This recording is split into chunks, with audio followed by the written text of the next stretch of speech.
मणिपुर मुद्दे पर विपक्ष कर सकता है हंगामा।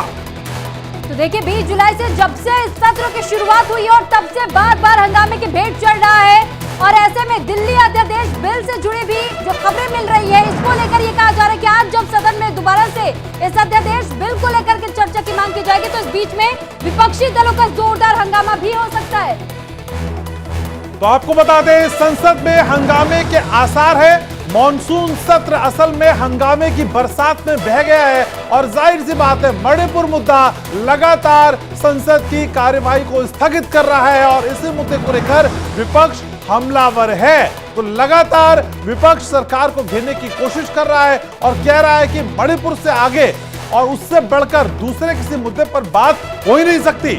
तो मणिपुर मुद्दे को लेकर के लगातार विपक्षी दलों की तरफ से सत्ता पक्ष को घेरने का काम किया जा रहा है। बार बार विपक्ष ये मांग कर रहा है कि प्रधानमंत्री नरेंद्र मोदी को सदन में आकर के बयान देना होगा और इसके लिए अविश्वास प्रस्ताव भी बीच में लाया गया था जिसको मंजूरी भी दे दी गई थी। हालांकि तारीख अब तक तय नहीं कि आखिर कब तक चर्चा होगी इस बात पर, लेकिन एक बार फिर से आज जोरदार हंगामा विपक्ष की तरफ से मणिपुर मुद्दे को लेकर के किया जा सकता है।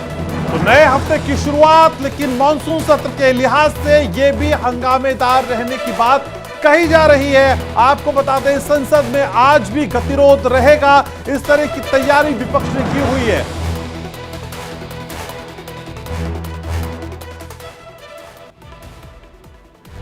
और इस बीच एक और बड़ी खबर आपको बताते हैं, अनुराग ठाकुर का विपक्ष पर निशाना सामने आया। मणिपुर पर सुनने की भी हिम्मत रखे अनुराग ठाकुर ने कहा। वो यही नहीं रुकते, कांग्रेस तो कहते हैं कि अपना दौर याद करे कांग्रेस। अनुराग ठाकुर 6-6 महीने बंद रहता था ये कहते हुए भी नजर आए। मणिपुर को लेकर अनुराग ठाकुर ने कहा कि ये वही मणिपुर है जो 6-6 महीने तक बंद रहता था। अपनी बारी को भी जरा याद करें। तो लगातार हमलावर हैं एक दूसरे पर मणिपुर के मुद्दे पर सरकार और विपक्ष। तो अनुराग ठाकुर की तरफ से कहा गया है कि जब कांग्रेस अपना समय भूल गई कि 6-6 महीने किस तरीके से मणिपुर बंद रहा करता था और अगर आपको वाकई हिम्मत है, आप जवाब सुनना चाहते हैं तो उसके लिए आपको हिम्मत रखने की जरूरत है। मणिपुर मामले को लेकर के जहां एक और लगातार विपक्षी दलों का हंगामा जारी है तो इस बीच अनुराग ठाकुर ने विपक्ष को ही अपने निशाने पर रख करके और ये बयान दे दिया है। सत्ता पक्ष के माननीय गृह मंत्री जी, सत्ता पक्ष के माननीय गृह मंत्री जी, इतना ही मैं कहना चाहता हूं कि सत्ता पक्ष से गृह मंत्री जी 4 दिन मणिपुर में रहे। केंद्रीय गृह राज्य मंत्री वहां पे बार बार गए, वहां पर भी रहे लगातार और जो कदम उठाने थे वो लगातार उठा रहे हैं शांति बनाने के लिए।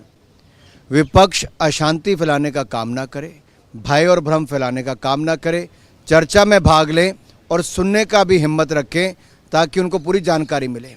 मैं स्पष्ट करना चाहता हूं कि जब इनकी सरकारें थी कांग्रेस की तब मणिपुर जब जलता था तब 6-6 महीने मणिपुर बंद रहता था, हजारों लोगों की हत्याएं हुई। प्रधानमंत्री उस समय मौन रहे कांग्रेस की सरकार में, गृह मंत्री उस समय मौन रहे। उस समय तो बयान तक देने की ये काम नहीं करते थे, यहाँ तक कि केंद्रीय गृह राज्य मंत्री ने केवल एक बार बयान दिया है। हम चर्चा तो पहले दिन से चाह रहे हैं, आखिर विपक्ष क्यों नहीं आता? ये स्पष्ट तौर पर विपक्ष का चेहरा दिखता है कि इनके पास बताने के लिए कुछ नहीं, केवल भड़काने के लिए है। तो मणिपुर में घमासान है और संसद में संग्राम है। ये संग्राम कहां जाके थमेगा, ये सबसे बड़ा सवाल है और इसी की टोह लेने की कोशिश इंडिया डेली लाइव कर रहा है। सीधे रुख करते हैं, हमारे सहयोगी पीयूष हमारे साथ जुड़ रहे हैं। तो पीयूष, ये मॉनसून सत्र तो विपक्ष के विरोध की बरसात में बह गया, कुछ समझ में आ रहा है क्या? इस बार की प्रोडक्टिविटी हाउस की क्या रहेगी? सबसे नील है इस बार, तो सिफर है एकदम। देखिए घनश्याम, सबसे बड़ी बात है कि ये केवल इस बार ही नहीं, इसके पहले के भी कई सत्रों को आप देखेंगे तो पूरा का पूरा सेशन जो है वॉश आउट हो गया है और आज इस बार भी ये लग रहा है कि मानसून सेशन भी विपक्ष के इस गतिरोध के चलते वॉश आउट हो जाएगा। सबसे बड़ी बात है घनश्याम, अगर सदन की कार्रवाई रुकती है, बाधित होती है, स्थगित होती है तो कहीं ना कहीं सीधे तौर पर नुकसान जो है वो जनता का होता है, क्योंकि सांसद इस सदन के जरिए तमाम मंत्रियों से उनके क्षेत्र में चल रही योजनाओं के बारे में पूछते हैं, सवाल रखते हैं। लेकिन सदन की कार्रवाई जब ठप हो जाएगी तो जाहिर सी बात है जनता के लिए पूछे जाने वाले सवाल कहां पूछे जाएंगे, उनके उत्तर कैसे मिलेंगे, सोचना विपक्ष को भी चाहिए, क्योंकि चुनाव भी है 2024 का।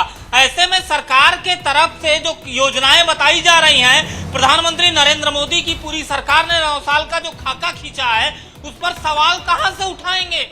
ठीक है पीयूष, एक और लोकसभा राज्यसभा की कार्रवाई तो शुरू हो चुकी है, लेकिन क्या यह कहा जाए, ठीक है लौटे